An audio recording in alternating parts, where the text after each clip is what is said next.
I'm representing the Australian Journal of Zoology, one of the CSIRO journals.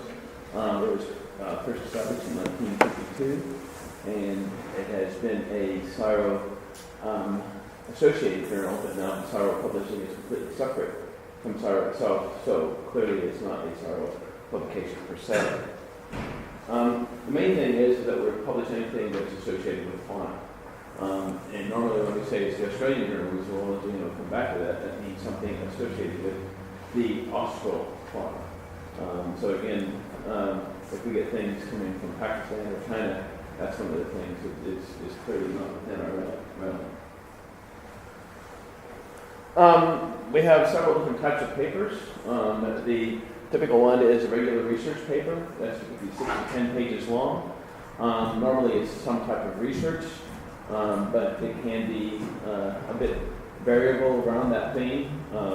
So we expect some graphs, tables, but again, we actually have other things such as rapid communications or short communications, which can be more general in terms of what they're doing and just presenting a certain idea.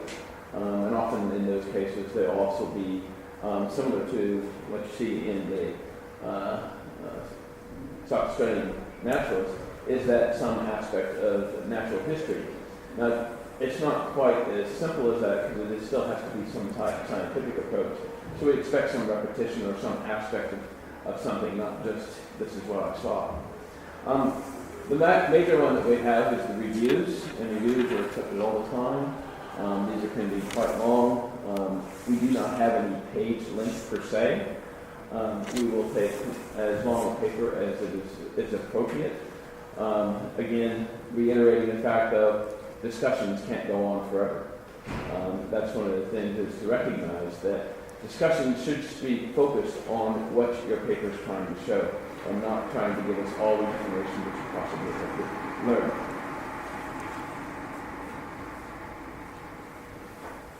We also have special types of papers and issues. One of the things is we're having more recently is special topics. We had one a couple of years ago, 2012, on nutritional ecology, and that included papers which wrote to a theme. We have feststrips, and feststrips are usually in memory of someone. Des Cooper, who was a geneticist and ecologist, worked mostly with marsupials, but had a wide-ranging interest, passed away last year. And so at the genetics meeting, we had this published, which had papers which essentially summarized his life work and tried to put it in perspective of what he contributed to the field. We'll have a few more of these coming out periodically. Unfortunately, Australian zoologists are dying off. And we're trying to remember that because a lot of that work disappears otherwise. And we have to know, again, some type of historical perspective is important for understanding what's going on now. Within that, we have the perspectives. And typically perspectives are papers which are a individual's view of the world, basically. It doesn't have to be a critical review, per se. It can be how they have contributed to the field and what they think is important in that field. And we actually contrast that with opus reviews, which are, again, by a single individual, and now are a review of their work, but put in a critical context. So that Jenny Graves, who's a geneticist working on marsupials, is writing an opus review at the moment, going back over the world in terms of how she saw the genetics of marsupials and putting it now in perspective of where that field should go. So that's a new type of area that we've gone into.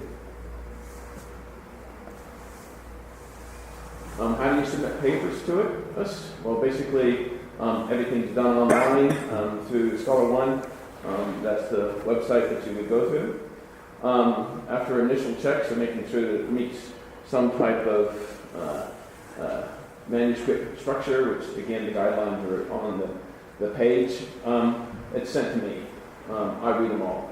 And then I make a decision about which editor it goes to. We have sub-editors, two over here in South Australia, Phil Cassie and Steve Cooper, who are dealing with different papers types. and I decide which one is most relevant for that area. We try to do this very quickly. I have 3 days to read the papers and make a decision, and then I pass that off to them, who then will send it out. If I have said this is good enough to be sent out, they take my word for it, and then it goes out for peer review. So that's one of the ways we're trying to speed up the system. The peer reviewers will try to do this quickly. We're trying to speed up our editorial turnaround time. So we're giving them 2 weeks. Obviously, we can't be too prescriptive, but if they go by 3 weeks, they start getting these little automated annoyance letters on their emails.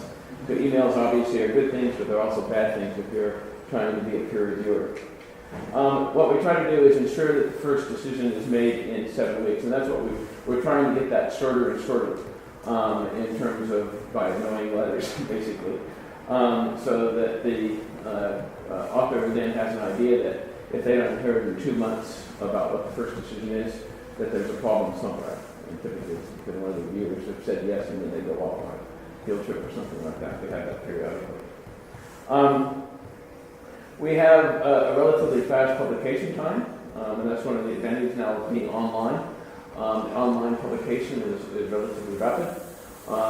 Normally what we ask in that is that you have not just an abstract associated with it, but now visual abstracts are very useful. And that's one of the things, if you look at our website, is that each paper has a little visual abstract. It could be a small picture of the organism, animal they're working with, or it could be a figure that they have used in the paper. And again, it's a nice quick way for people who are accessing the table of contents can see a visual presentation.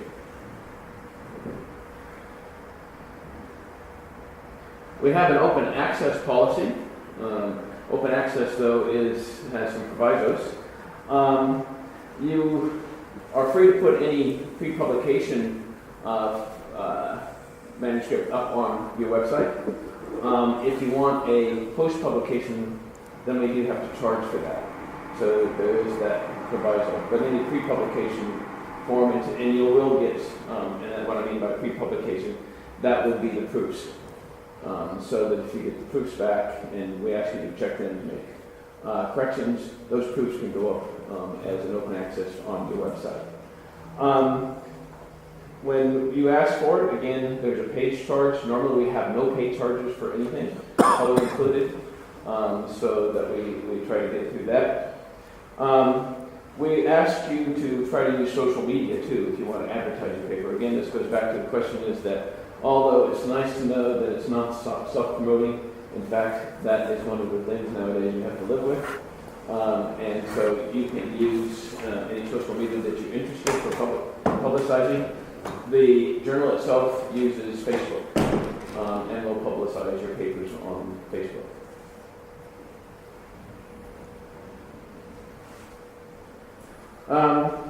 For the audience here, and there's a large portion of you are students, we have an annual best student paper, which is decided upon by the various editors. We go through, we ask you to nominate a paper if it's out in that year. We will go through and rank those various papers. The winner is then a recipient of $250, which is probably better than the free subscription to the journal for a year. Most people prefer the money, but you do get a free subscription. So that's something now that you get in your mailbox. It's actually a hard copy. It's not just something that you have online access to. And we make that paper then becomes fully available online. So without having to pay for anything in terms of open access, it becomes an open access paper. Again, this goes back to publications have to be advertised, and this now you can say this is an open access and tends to attract more interest. Successful submission. Well, this, the thing is, first and foremost, who is the audience? And I think that's one of the things is that clearly you have to think, who am I writing for? And that's one of the first things we want to Are they writing for people who can, in the area they're going to look at a zoological journal? What is the question? So make sure that the hypothesis is clearly presented. And that means that we can immediately access whether or not you have answered the question during the course of the paper. That comes back to how is the question addressed, and this goes to what are the methods, are they appropriate, how are you doing it. Where is the work done? And this goes back again to the fact that if you're doing the work in South America, unless it is on marsupials, it's unlikely that we would actually publish the paper. If it is on marsupials, then we probably would. So again, it has to be relevant to the area of interest that we have. The last thing is go back, write it, edit it, make sure it's clear. Again, if you think that this is clear, the best thing to do is wait 2 weeks again, as was pointed out, reread it and say, do I understand what I wrote? Again, that's the main thing is that if you understand it again and you give it to someone else and they understand it, then it's likely that I'll understand it, and that makes it go through much quicker.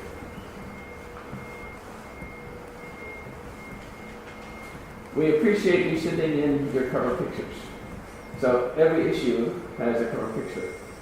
And if you want to, again, advertise your work, we will be more than happy to take one of the cover pictures and stick it on the cover. So again, these are the kind of things that are good. It's an excellent way of advertising your work. Now this should be available, I think, right? It's going to be.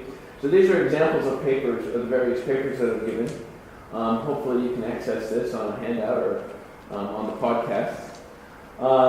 The ones that I have highlighted here are, the first two are by students. So the radio article by Lindsay Hogan and the short communication by Dominic Roche, so that you get an idea of what student level is. The review is again by Sophie Pettit, who's here from South Australia. And then the perspective is by Stephen Simpson, who was in the nutritional ecology special issue that we had.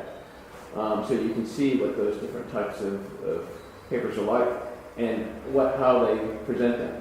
Now, when we talk about perspective, remember this is not necessarily a critical review. It is from one perspective. And I think that's one of the things to be aware of. While the review is more of a critical presentation, so that you have that kind of expertise. We have as I said, no page limit. We're not constrained to 64 pages per issue. So we do have the capacity for taking large papers, and we've had a few, and we'll have a couple more, which are more theoretical, which are quite large in the next coming issue. So be aware that we have the capacity to stretch the size of the papers if you have something that you think is important. Sometimes zoological papers are, especially morphological papers, can be quite large because of the number of images that are presented. So we're always going to pick those kind of papers.